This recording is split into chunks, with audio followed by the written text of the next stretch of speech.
friends, and welcome to my channel. I'm Sarah, and I'm so glad you are back with me again. I like to share things, quilting, sewing, and other creative endeavors here on my channel. Quite often I'm at my off-grid cabin, but right now I'm at home. And in the last video, I put together this quilt from all my leftover odds and ends and blocks. Came out really fun, brought it home, and I just felt that it needed another border. I tried all manner of things, and it seems that red is just what looks best. I don't have enough yardage of any red, but I kind of like the idea of piecing these different reds together. I have cut those, well, I actually haven't cut them yet. I found them and they were about 6 inches wide. I'll probably cut them down to maybe 5.5, but that's what I'm going to do, is a sort of pieced red border all the way around. Right now, without the border, it measures 71 by about 82. So that'll put it at about 81 by 92, which is great. That's fine with me. I'm going to be happy with that. Oh, cat's under there. And we'll have a look. There she is. There she goes. Luna, what are you doing?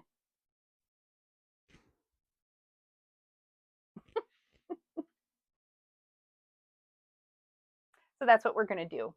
So the border's on, and then we're going to put it on the long arm and get it quilted. I'm at my cutting table, and I've got an assortment of reds here. They're all deep reds, but I wouldn't say any of them are bright. They go with the reds that are in the quilt. So I just have a whole assortment. They're all different sizes. I am going to cut these into 5.5-inch strips. They will be all different lengths, and I'm going to sew those together and put them around the quilt. Here I am at my machine. I've got my stack of red strips here.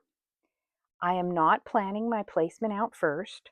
I'm just going to stitch them together end to end as I grab them. Using a 1/4-inch seam allowance, I'm just going to line them up, put them under my presser foot with my I have 1/4-inch tape on this one.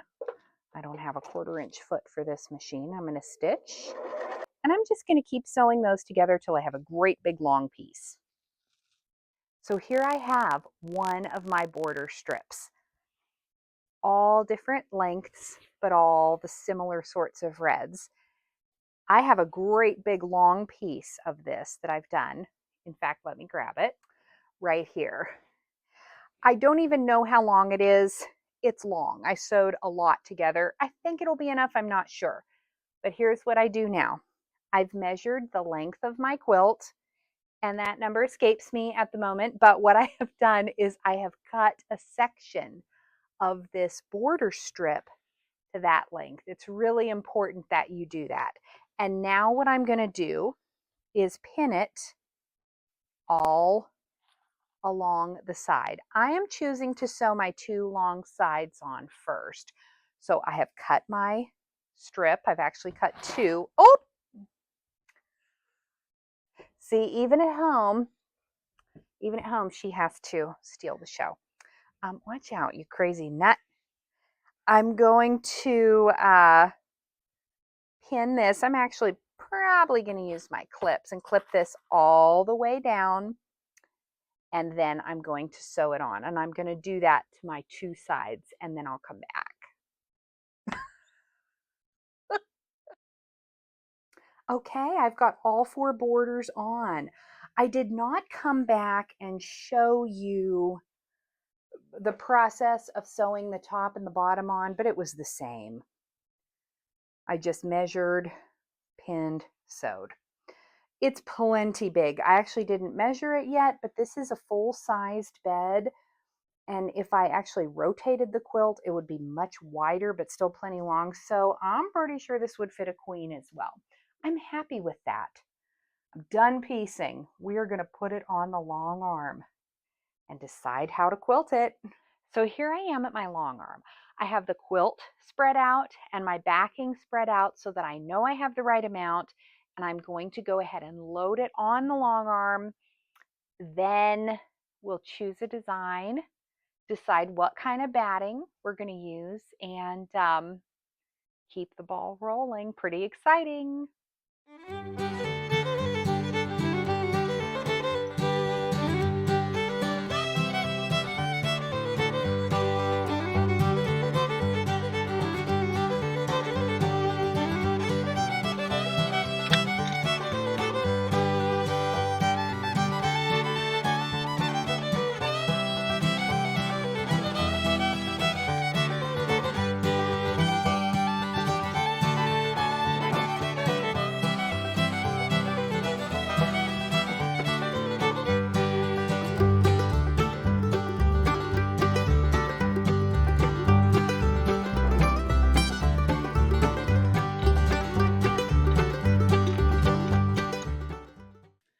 This looks pretty good. I'm happy with how this loaded. It's nice and flat, so we're good. Now, let's decide on batting. What I've decided to do is layer my batting.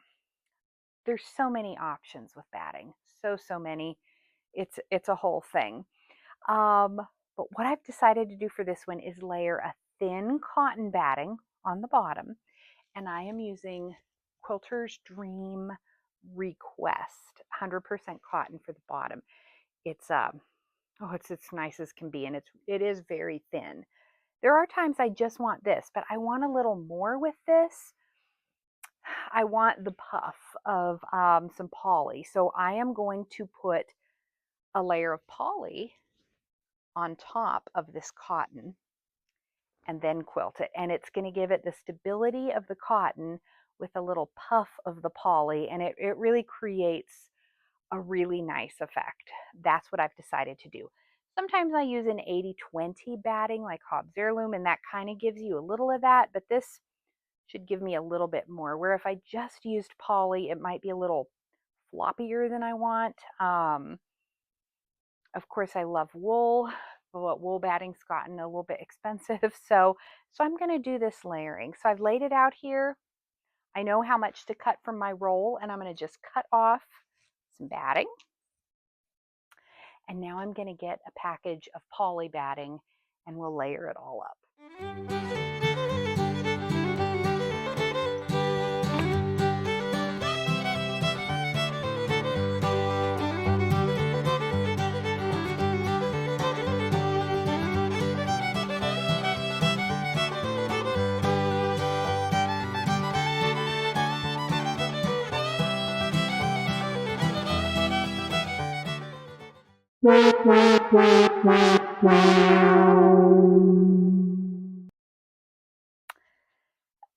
I've got to rotate my batting. I put it the wrong direction.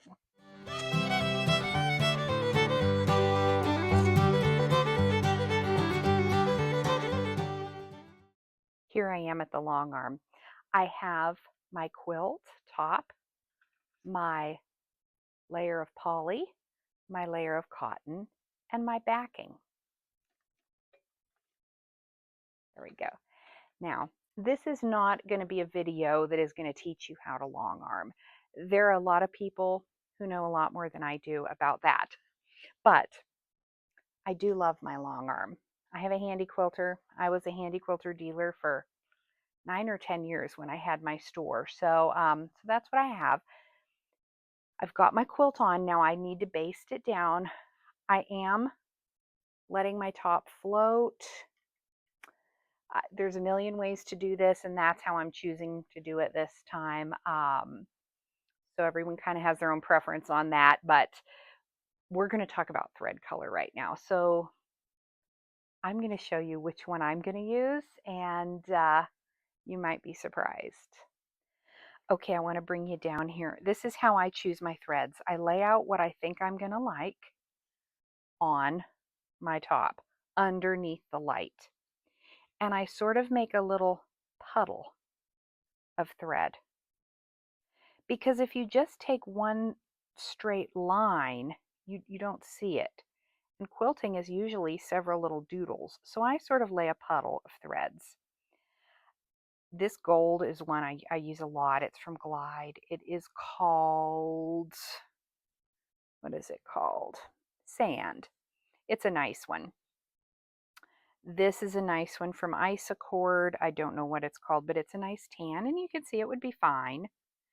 It stands out a little more than I like. So I can tell you right now I'm going to nix that one.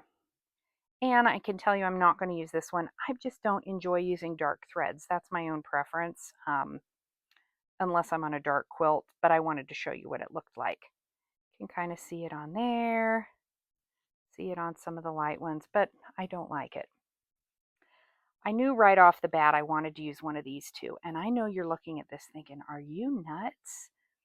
Well, let me tell you, this is called celery, and it's one of my favorite colors. It blends with everything. I don't know why, but it does, and it kind of became a joke at the shop, which I'll tell you about in a minute, but look how good, look how, I just like the way that looks.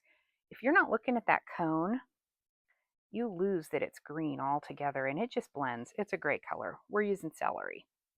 So my quilting friend Sue and I had a little joke about this celery. She came into the shop one day when I still had my store, and she said, "What's with this color celery? There's people online saying you can use celery on every quilt." And I said, "Well, that's crazy. That doesn't even make sense." And so as a little experiment, I started using celery on all these different small things at the shop, and I'll be darned if it didn't blend in with a lot. So that's what I'm going to use is celery. Personally, I like to use the same thread on the top and the bottom when I'm machine quilting. Lots of machine quilters are that way, but certainly not all. It's my preference. Or something that's very, very similar. I am probably going to opt to not use this exact one on the back, but use probably something like this actually would look really good on that brown back. And see how they're kind of the same tone? So that's not going to give me trouble. That's what I'm going to do. First, I'm going to baste this down though.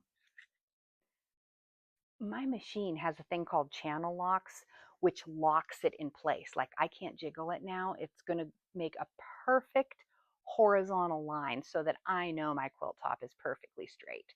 That's how I based a quilt in place.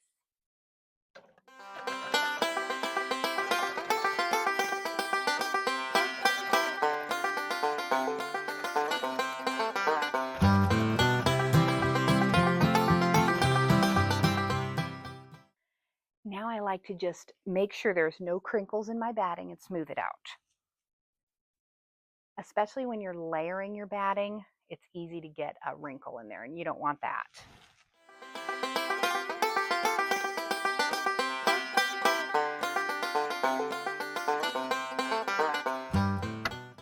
I'm satisfied with that.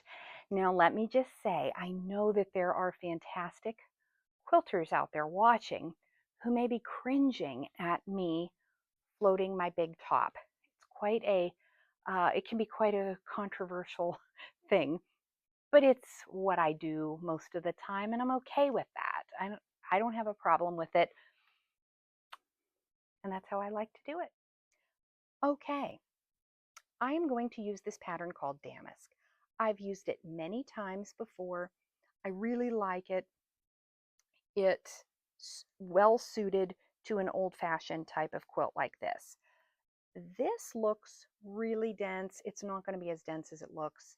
This is a whole quilt that's 95 by 85 squished into this space. So I've kind of used it enough to know, what denseness I like. And anyway, that's what I'm using. It's going to go on here in the celery colored thread. This is the really fun part, is when we tell it to go.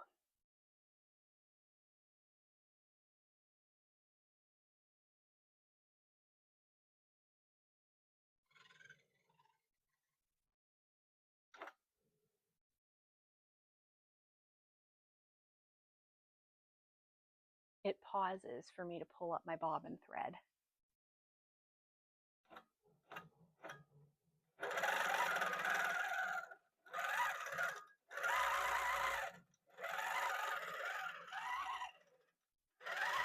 I'm going to bring you down so you can see it.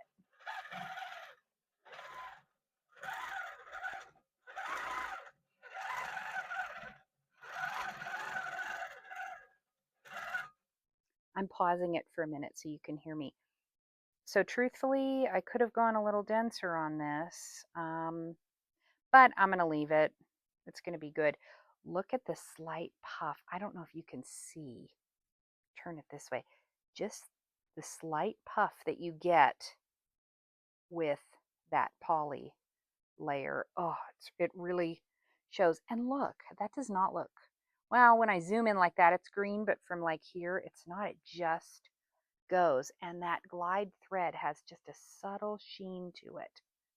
Oh, I love it. Got a little poof there I didn't stick down. Oh well, let's keep going.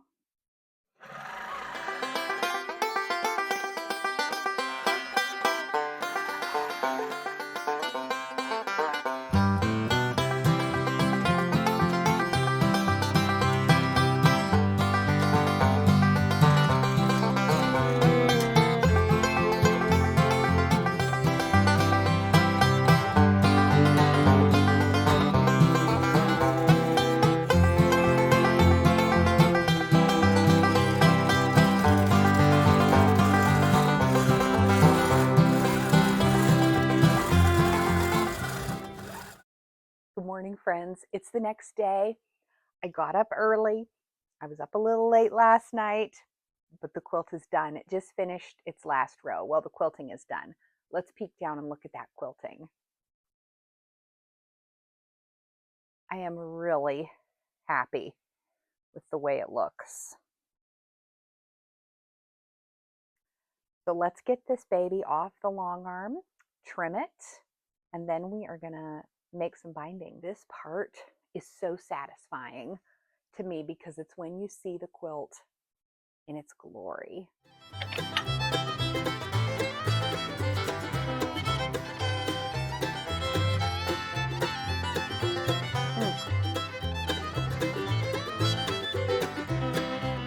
texture, I'm so excited.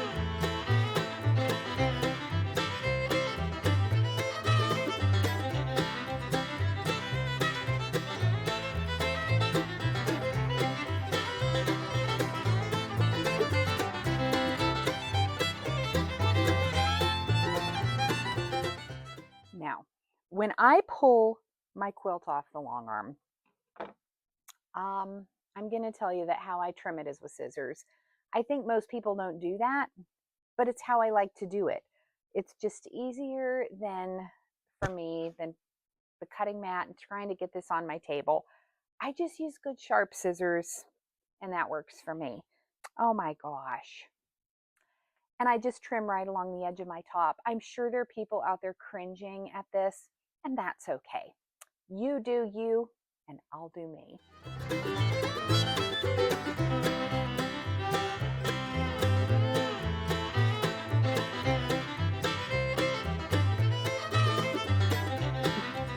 What are you doing?